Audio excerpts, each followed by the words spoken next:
queridos amigos. Sejam todos bem-vindos ao programa Luz com Emmanuel. Hoje nós iremos conversar sobre o capítulo 45, intitulado de Quando Orardes, do livro Pão Nosso, de Francisco Cândido Xavier, ditado pelo Espírito Emmanuel.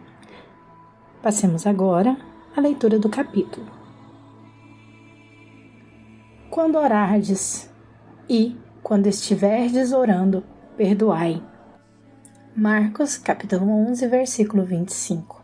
A sincera atitude da alma na prece não obedece aos movimentos mecânicos vulgares. Nas operações da luta comum, a criatura atende, invariavelmente, aos automatismos da experiência material, que se modifica de maneira imperceptível nos círculos do tempo. Todavia, quando se volta a alma aos santuários divinos do plano superior, através da oração, põe-se a consciência em contato com o sentido eterno e criador da vida infinita. Examine cada aprendiz as sensações que experimentem se colocando na posição de rogativa ao alto, compreendendo que se lhe faz indispensável a manutenção da paz interna perante as criaturas e quadros circunstanciais do caminho. A mente que ora permanece em movimentação na esfera invisível. As inteligências encarnadas, ainda mesmo quando se não conhecem entre si, na pauta das conversações materiais, comunicam-se através dos tênues fios do desejo manifestado na oração. Em tais instantes, que devemos consagrar exclusivamente à zona mais alta da nossa individualidade, expedimos mensagens, apelos, intenções, projetos e ansiedades que procuram o objetivo adequado. É digno de lástima todo aquele que se utiliza da oportunidade para dilatar a corrente do mal, consciente ou inconscientemente. É por este motivo que Jesus, compreendendo a carência de homens e mulheres isentos de culpa, lançou esse expressivo programa de amor a benefício de cada discípulo do Evangelho. E, quando estiverdes orando, perdoai. Passemos agora, queridos amigos, às interpretações do texto.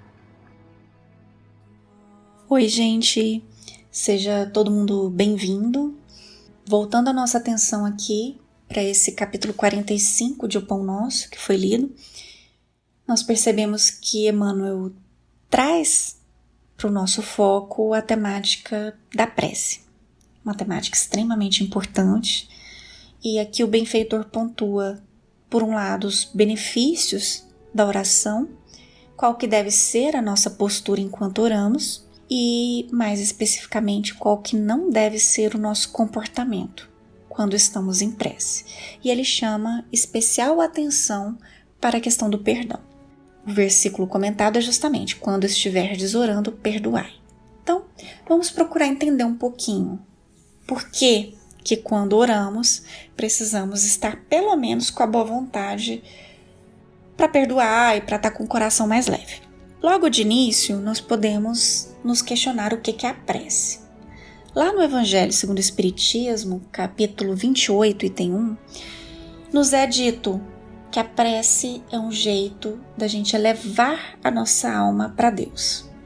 Desenvolvendo esse raciocínio, nós vemos lá no Livro dos Espíritos, questão 659, percebemos que a espiritualidade destaca a prece como ato de adoração. E mais ainda, como um ato de religiosidade. Independentemente da religião da pessoa, a prece é uma ferramenta para que pensemos em Deus, nos coloquemos em comunicação com Ele e, acima de tudo, nos aproximemos dessa fonte da vida, desse Criador. Então, considerando que a nossa encarnação tem como objetivo ampliar nossa consciência sobre a maneira como podemos voltar para Deus, enquanto filhos pródigos que somos, aí nós conseguimos compreender, ou pelo menos iniciar a nossa compreensão sobre o quão importante a prece é. E aí nós podemos nos perguntar: é qualquer prece que vale? O que a minha prece precisa ter para que ela cumpra esse objetivo? Aqui é útil a gente se lembrar do que o apóstolo João nos explica em sua primeira carta, capítulo 4. Ali ele fala que, como Deus é amor, quem não ama não tem como conhecer esse Deus, não tem como conhecer, compreender, se aproximar do Criador. Aqui nós temos uma diretriz básica para a vida, não só na prece, mas em tudo. Se eu quiser estar perto de Deus, se eu quiser saber se eu estou no caminho certo para fazer essa volta para o Criador, essa aproximação a Ele, basta eu me perguntar: o meu comportamento, aquilo que eu estou produzindo na minha mente, no meu coração, estão mais ou menos no rumo do amor? Se não, eu consigo perceber o que eu preciso fazer para corrigir esse rumo? Porque se eu não me der o trabalho de perceber qual que é essa produção interna que eu estou aqui fazendo, que eu estou gerando, e se eu não buscar melhorar essa produção, eu estou correndo um risco gravíssimo de estar bem longe do Criador. E isso significa, é óbvio, que independentemente de quais palavras eu utilizar em qualquer prece que eu fizer, se essa produção mental e emocional não estiver orientada para a caridade, para o amor e tudo que decorre dele, provavelmente essa prece vai estar sendo vazia, vai estar sendo o que o Evangelho segundo o Espiritismo pontua como sendo mero ruído. Então, aqui nós precisamos fazer uma reflexão sobre qual que tem sido a qualidade da nossa prece. O Evangelho segundo o Espiritismo, capítulo 27, item 4, traz bem a pontuação que o Emmanuel faz no capítulo 45 de O Pão Nosso, porque ali Kardec, de maneira bem direta, nos mostra: antes de orar, eu tenho que avaliar o que está no meu coração, e eu preciso pelo menos estar aberta tanto à compreensão da importância do perdão, quanto à necessidade de eu me esforçar para perdoar. Se houver mágoa, se houver rancor, se houver desejo de vingança, eu pelo menos preciso entender que isso está errado e me abrir para trabalhar isso de alguma maneira. Por quê? Aí vem a citação do codificador. Porque a prece não pode ser agradável a Deus se não partir de um coração purificado de todo e qualquer sentimento contrário à caridade. Isso significa que eu preciso ser perfeita para que a minha prece seja escutada e tudo mais? Não. Mas eu preciso fazer aquilo que o verdadeiro cristão ou o verdadeiro espírita tem que fazer. Que é o quê? Esforço. Eu preciso me esforçar para que a minha sintonia mental e emocional esteja orientada para o amor. Senão, realmente eu vou estar bloqueando, do ponto de vista físico, energético mesmo, a minha conexão com Deus. Não é que Deus se afasta de mim quando eu estou em outro patamar vibracional. A questão é que a gente se coloque indisponível a Deus e ao amor de Deus quando a gente vibra numa esfera ou numa faixa que é contrária ao amor. E isso pode acontecer de maneira consciente ou inconsciente. E como que eu vou saber isso, gente? Como que eu vou ter uma noção de se eu estou vibrando mais ou menos no rumo do amor ou não? Aí vem aquilo que está ali na questão 660A do Livro dos Espíritos. Ali a espiritualidade, ao responder Kardec sobre a temática da prece mesmo, os espíritos amigos respondem o seguinte: o importante não é orar muito, é aprender a orar bem. Como assim? E aqui eles pontuam um aspecto interessantíssimo da prece, uma oportunidade de estudar a si mesmo. Então nós precisamos estar sempre nos questionando, avaliando essa produção mental e emocional, a fim de que tempos em tempos nós olhemos para a gente mesmo e façamos uma avaliação do que a gente está gerando e de quão perto ou quão longe nós estamos nesse objetivo de aprender a amar. E a prece em si pode ser uma oportunidade dessa autoavaliação, desse autoconhecimento? Em que sentido? O que a espiritualidade quis dizer lá nessa questão 660 de O Livro dos Espíritos? É o seguinte: quando a gente pede algo para Deus, Ele já sabe o que a gente precisa. Isso Jesus nos falou e ficou registrado ali em Mateus capítulo 6, verso 8. Então, se Deus já sabe do que a gente precisa, para que pedir? Aí é que está o segredo. Quando a gente externaliza o pensamento, a petição, a preocupação, a ansiedade, a gente não está informando Deus sobre esse conteúdo, sobre esse dado relevante da nossa vida. A gente está informando a gente mesmo. Quando a gente conversa com alguém, nós temos condições de nos colocarmos como observadores externos da nossa própria situação. E aí, quando a gente apresenta essa petição para Deus, nós estamos, na verdade, tomando consciência das nossas próprias necessidades, do nosso próprio estado mental e emocional. Então, é nesse sentido que a prece feita de maneira sincera, de maneira não decorada, não formal, mas toda substancial, calcada nesse objetivo de realmente se aproximar de Deus, essa prece me ajuda a cada um de nós a prestar atenção em como que a gente está. A gente amplia a consciência sobre como que a gente realmente está naquele momento. E é nesse sentido que a prece nos ajuda a fazer um estudo da gente mesmo. Esse é mais um aspecto importante da prece. E é nesse sentido que o capítulo 28 de O Evangelho segundo o Espiritismo pontua que cada palavra da prece deve ter um alcance, deve reverberar dentro da gente, deve despertar uma ideia, deve, em suma, fazer a gente refletir. Refletir sobre a gente, refletir sobre o que a gente está sentindo, sobre o que realmente a gente precisa. Qual é a nossa real necessidade? É nesse sentido que a prece tem um cunho terapêutico de conhecimento e tratamento das nossas emoções. E o que acontece se a prece não alcança esse objetivo? Se a gente faz a prece só para poder ocupar o tempo, a gente está orando muito, mas está orando mal. E a nossa prece está sendo um ruído. É tudo que a gente não quer, não é mesmo? Então, é nesse sentido que o capítulo 27 de O Evangelho segundo o Espiritismo, lá no item 15, mostra pra gente que o poder da prece está no pensamento.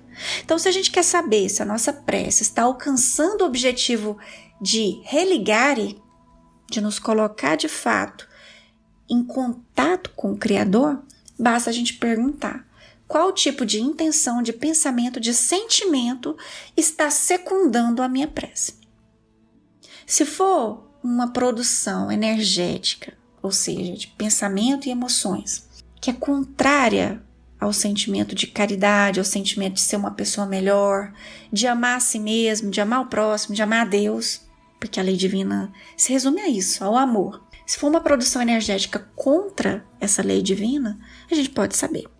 A nossa prece está sendo vazia.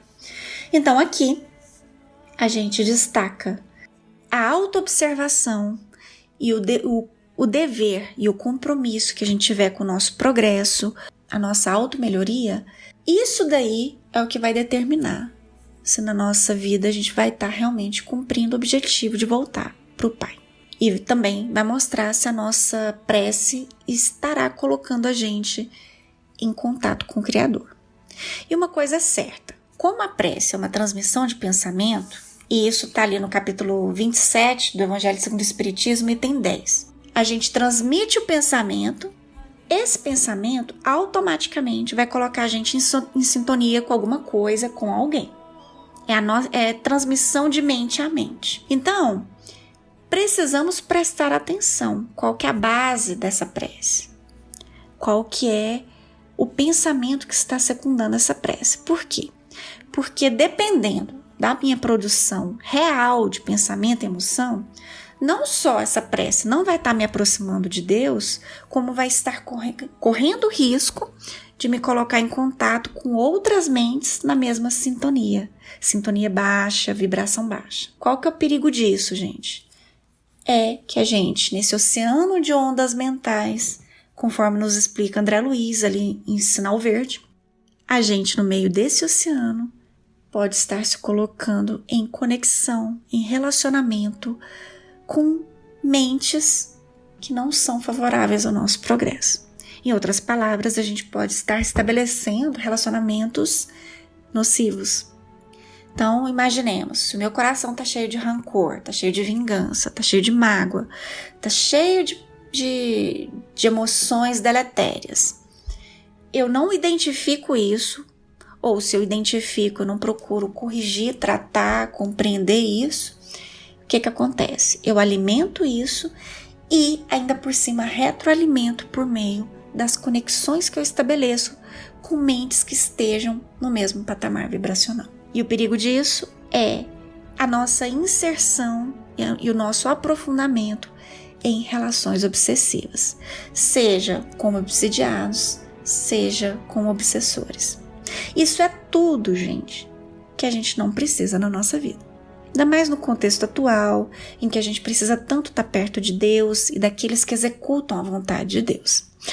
Então, guardando aqui a lição do Emmanuel, quando estiverdes orando, prestai atenção no que estáis produzindo na mente e no coração.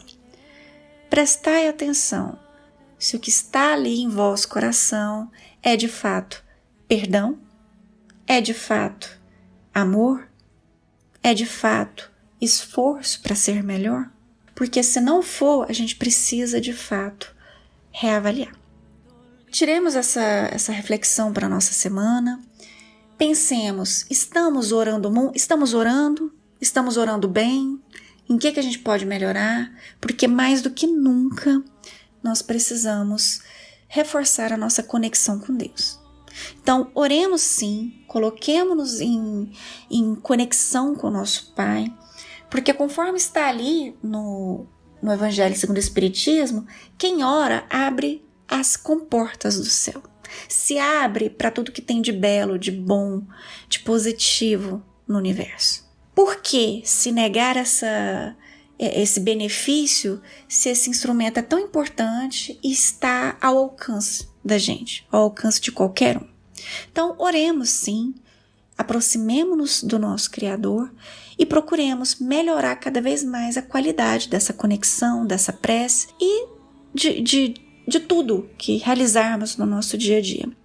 Que seja orientado, que esse comportamento, que essa vivência, que isso tudo seja orientado para que estejamos cada vez mais próximos de Deus. Muito bem, queridos amigos, após essas salutares reflexões sobre o tema, sobre o texto, passemos agora ao nosso momento musical. A música Mais do que eu possa ser, interpretada por Elizabeth Lacerda. Tenham todos um bom dia, uma boa tarde ou uma boa noite.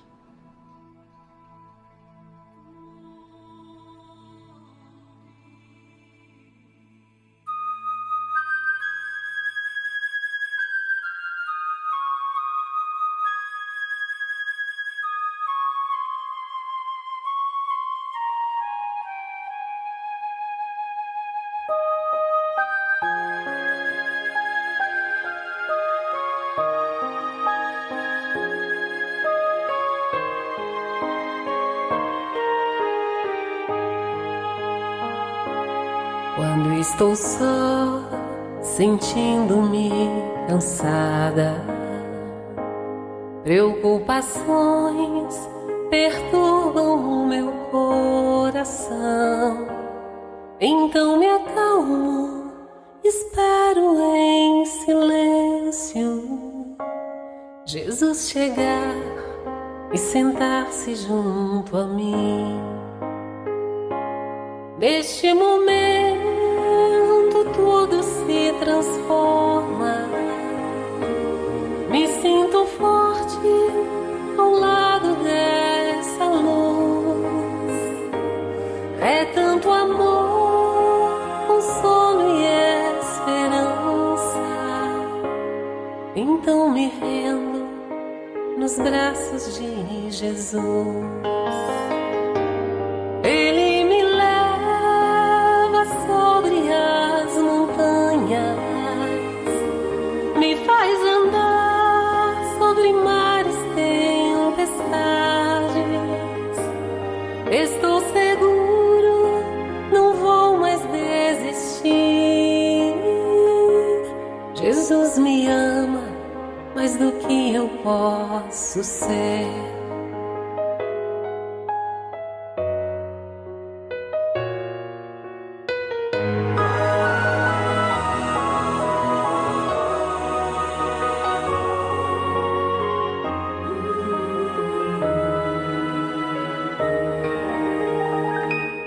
Quando estou só, sentindo-me cansada.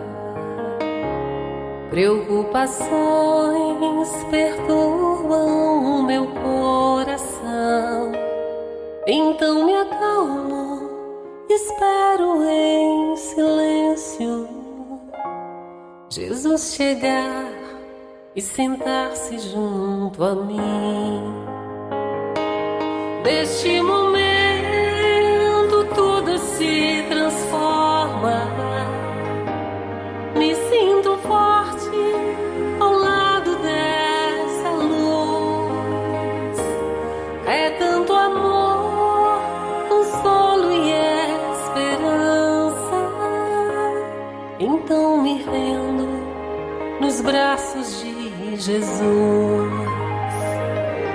Ele me leva sobre as montanhas, me faz andar sobre mares, tempestades. Estou seguro, não vou mais desistir. Jesus me ama mais do que eu posso ser. Jesus me ama mais do que eu posso ser.